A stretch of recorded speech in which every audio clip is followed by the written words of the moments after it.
Vous êtes sur France 24 et vous avez raison. Bienvenue dans votre journal de l'Afrique. À la une ce soir, 3 jours de deuil national décrétés au Mali à la suite d'une série d'attaques meurtrières. L'ONU a exprimé son inquiétude devant la dégradation de la situation dans le nord du Mali. Qui sont les assaillants? Les attaques se sont-elles aggravées au Mali depuis que les militaires ont pris le pouvoir? Question que nous poserons à notre correspondant dans la région, Serge Daniel. Inculpation d'un des plus puissants chefs rebelles centrafricains, très actif dans le nord du pays, Abdoulaye Hissène, a été arrêté ce lundi. Les précisions à suivre. Après la diplomatie des pandas, on ira voir la diplomatie des gorilles au Rwanda. Le pays des 1000 collines utilise les primates comme symbole de son soft power et ils sont devenus un atout économique majeur pour le pays. Reportage à suivre dans ce journal. Et on ouvre ce journal par le Mali où 3 jours de deuil national ont été décrétés à la suite d'une série d'attaques meurtrières ce vendredi. Une attaque suicide a été perpétrée contre un camp de l'armée à Gao au lendemain d'une double attaque contre un bateau de passagers naviguant sur le fleuve Niger et contre une autre position militaire. En tout, plus d'une 60aine de morts, dont au moins 49 civils et 15 militaires. Mais le bilan pourrait encore s'alourdir. Et pour aller plus loin, on retrouve sur notre plateau Serge Daniel, notre correspondant dans la région, de passage à Paris. Merci Serge d'être avec nous sur ce plateau. La situation, on peut le dire, se dégrade au Mali. Et d'ailleurs, je pense que vous avez un nouveau bilan suite à ces attaques. Oui, la situation se dégrade, d'autant plus que le bilan des 2 attaques d'hier, le bilan est plus lourd. Si on a parlé de 64 morts civils et militaires, mais il est beaucoup plus lourd, plus important. Par exemple, un habitant de Tombouctou qui avait sa famille à bord du bateau m'a dit tout à l'heure, écoute, moi je n'ai pas les nouvelles de ma femme et de nos 4 enfants. On a retrouvé des corps de civils aujourd'hui encore. Des blessés sont venus à Gao. Gao, c'est la principale ville du nord du Mali. Des appels de dons de sang ont été lancés et c'est une situation qui est complexe parce qu'aujourd'hui encore, il y a eu une autre attaque à Gao. Gao, quand même, à l'endroit le plus sécurisé de Gao, c'est-à-dire le camp militaire. Mais alors, la situation se dégrade, on l'a dit.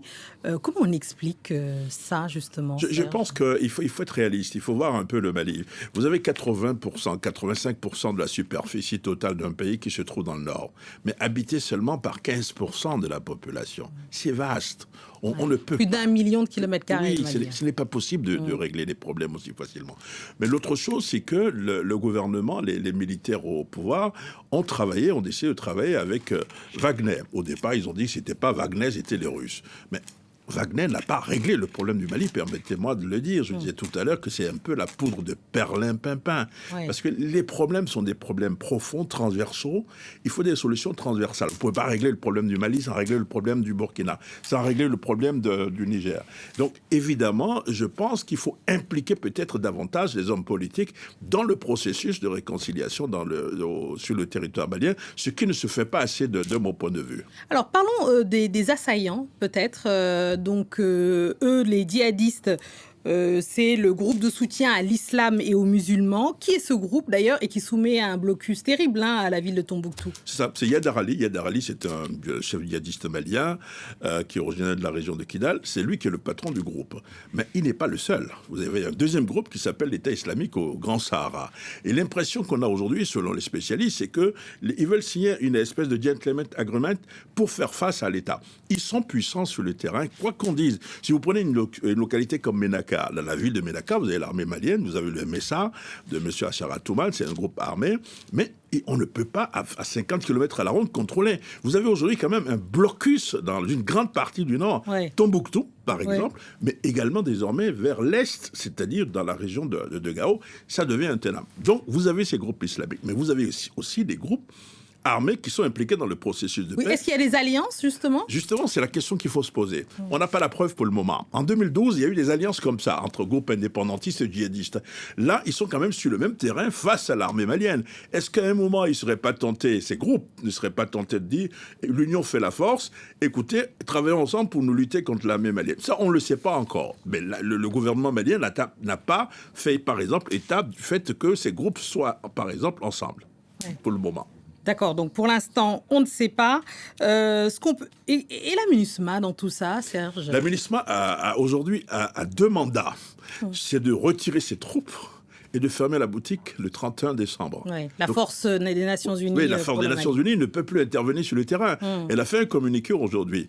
Et ce que je sais de manière précise, c'est que l'attaque d'aujourd'hui, par exemple, à Gao, a soufflé une partie de quelques bâtiments de la MINUSMA, des conteneurs de la MINUSMA, par exemple. Ah ouais, d'accord. Donc elle ne peut plus rien faire. Vous avez sur le terrain, donc, des groupes armés, le gouvernement malien, les djihadistes, et vous n'avez plus d'interlocuteurs, c'est-à-dire en termes de médiation, vous n'avez plus personne sur le terrain. L'accord de paix d'Alger est quasiment caduc. Ouais. La MINUSMA ne peut plus intervenir. Il y a un véritable problème dans le nord du Mali. Effectivement, comme vous le dites. Merci beaucoup, Serge Daniel, pour toutes ces précisions sur la situation malienne. Merci beaucoup. Raymond Ndong Sima est le nouveau Premier ministre gabonais. C'est un économiste de formation qui avait déjà été Premier ministre entre 2012 et 2014 avant de s'éloigner du pouvoir et de devenir l'un des plus virulents opposants au président Ali Bongo, allant même jusqu'à se présenter contre lui 2 fois au présidentiel de 2016 et 2023. Son portrait par Olivier Fessol. Treillis et béret vert d'un côté, costume cravate de l'autre. Entre le président de la transition et son nouveau Premier ministre, le style est radicalement différent. Nommé par les putschistes à la tête du gouvernement, Raymond Ndong Sima connaît déjà le poste. Il l'a exercé sous la présidence d'Ali Bongo de 2012 à 2014. L'économiste formé à l'université Paris-Dauphine prend ensuite ses distances avec le pouvoir, puis il rejoint l'opposition et se présente à la présidentielle en 2016. Lors du scrutin de cette année, il se retire et soutient la coalition d'opposition Alternance 2023. Dans un pays frappé par l'inflation où 1/3 des habitants vit sous le seuil de pauvreté, le nouveau Premier ministre sera attendu sur les réformes économiques.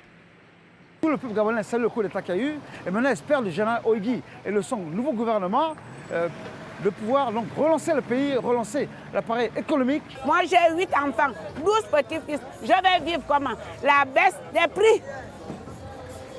L'alimentation, on n'a pas. J'aimerais bien que le nouveau gouvernement puisse prendre soin d'abord de nos pères et nos mères et nous donner aussi de l'emploi, des métiers. Nous voulons travailler. Raymond Ndong Sima plaide pour une transition politique de 2 ans maximum avant un retour total du pouvoir aux civils. Le nouveau chef de gouvernement devrait présenter son équipe ministérielle aux militaires d'ici 3 à 4 jours. Je vous le disais en titre, en Centrafrique, Abdoulaye Hissène, l'un des plus puissants chefs rebelles très actifs dans le nord du pays, a été arrêté par les forces de sécurité intérieure centrafricaines.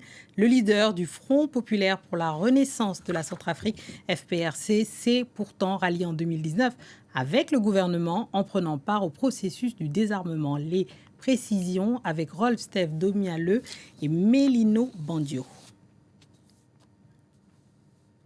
L'arrestation d'Abdoulaye Hissène a été une surprise en République centrafricaine. Interpellé par les forces de l'ordre et placé en prison militaire du camp d'Euro à Bangui, la Cour pénale spéciale l'a inculpé pour crimes de guerre et crimes contre l'humanité commis en République centrafricaine en 2017. Le FPRC d'Abdoulaye Hissène faisait partie de la Séléka, une coalition armée qui a renversé l'ancien président François Bozizé en 2013, dont le fief se trouve à Ndélé, au nord-est du pays. Pour le moment, on ne peut pas encore revenir sur les éléments constitutifs de crimes de guerre et de crimes contre l'humanité et des lieux dans lesquels ces crimes ont été commis, parce que c'est une affaire encore en instruction. L'instruction est secrète et les juges sont en train de collecter plus d'informations par rapport à ce sujet-là.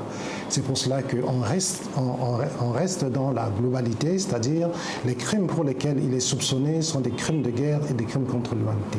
Il est important de préciser qu'Abdoulaye Hissène a été jugé par contumace par la Cour d'appel de Bangui en 2018. Il a été condamné à 1 an de prison pour atteinte à la sûreté de l'État, rébellion et association de malfaiteurs. Cet ancien ministre sous Michel Dotodia fait aussi l'objet de sanctions des États-Unis et du Tchad, dont le viseur de la Cour pénale internationale. Finalement, c'est la Cour pénale spéciale qui s'est saisie de son dossier. La colère est toujours là en République démocratique du Congo. 9 jours après la violente répression de la manifestation contre la MONUSCO à Goma, une cinquantaine de personnes ont été tuées. 6 militaires, dont 2 officiers supérieurs, sont devant la justice.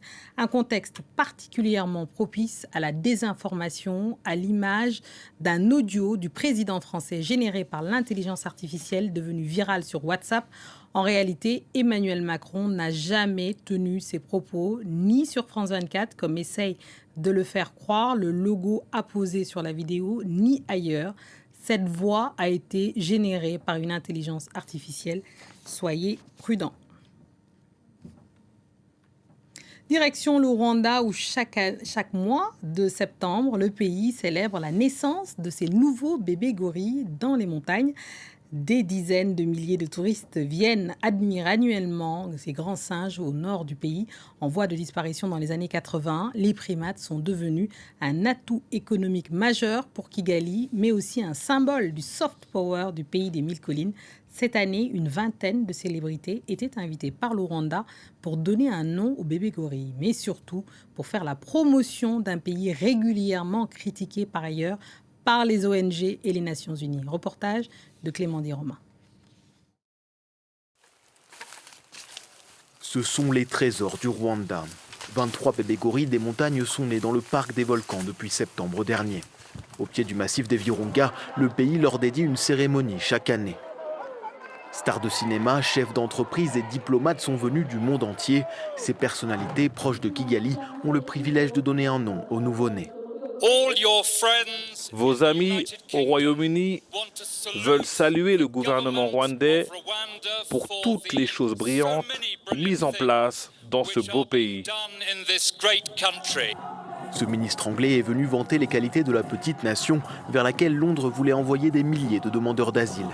Pour Kigali, l'événement est l'occasion de se montrer sous un beau jour. Créée en 2005, cette tradition moderne est devenue une véritable campagne publicitaire. Notre économie dépend du tourisme et de la conservation. Et c'est grâce à nos accomplissements, y compris cette cérémonie. C'est important de lui donner une dimension internationale, puisque nous appelons le monde entier à venir voir nos gorilles. En 2022, plus de 100 000 touristes ont visité les parcs naturels du pays. Au moins 600 gorilles sont répartis dans les Virunga entre l'Ouganda, le Rwanda et la RD Congo. Quand le mâle alpha se déplace, toute la famille le suit. Le Nord Kivu est plongé dans une crise sécuritaire depuis mars 2022. Un conflit qui menace la protection des grands singes, selon la directrice de l'UNESCO.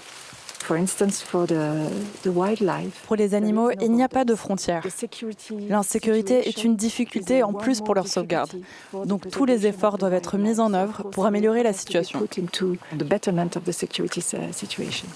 Les Nations Unies accusent Kigali de soutenir le M23, principal groupe armé à l'origine du conflit congolais. Le Rwanda a toujours démenti. Avant de se quitter, un petit mot en souvenir de notre cher collègue et ami Amobe Mevege, disparu il y a 2 ans déjà, le 8 septembre 2021. Pour lui, je dédie ces quelques mots de Birago Diop. Le souffle des morts qui ne sont pas morts, des morts qui ne sont pas partis, des morts qui ne sont plus sous terre. Écoute plus souvent les choses que les êtres. On ne l'oublie pas. C'est la fin de ce journal. Merci à tous ceux qui nous ont suivis partout dans le monde, de Yaoundé à Bamako en passant par Libreville. Restez avec nous car l'actualité continue sur France 24.